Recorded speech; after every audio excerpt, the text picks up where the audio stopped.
Единственное, что плохо с таким гибридом, это то, что если вы сбросите ошибки, он перестанет у вас запускаться. Как его можно будет запустить? Это очень сложно, но это возможно. То есть нет ошибок, то есть симптомы какие, нет ошибок, ничего нету, то есть все работает как обычно. Подключайте машину, желательно на проводах к 12-вольтовой батарее, чтобы у вас напряжение всегда было больше 12 вольт. Это раз. Потом нажимаете и удерживаете кнопку старт, нажимаете газ в пол. И когда вот здесь он напишет нажмите тормоз, нажимаете тормоз.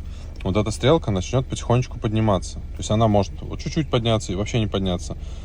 Выключайте зажигание и повторяйте все по новой. И раза с 50-го она запустится и больше не будет глушиться. Я так понимаю, это из-за сцепления, из адаптации. Я все функции перерыл, не нашел никаких адаптаций этого сцепления. Вот. И причем сейчас, если я ее заглушу, то она заведется уже нормально и будет нормально заводиться, пока вы не сбросите ошибки. Потому что Вася, когда сбрасывает ошибки, он сбрасывает также все адаптации, все значения к нулю. В общем, как-то так. Также это еще причина может быть сверху на... Ой, фига себе, руку повредил. Сверху на мехатронике стоит железный поршень, который дает на гидравлику давление, и в нем рвется манжета. Тоже ее надо заменить, если она рваная, она тоже может мешать запуску.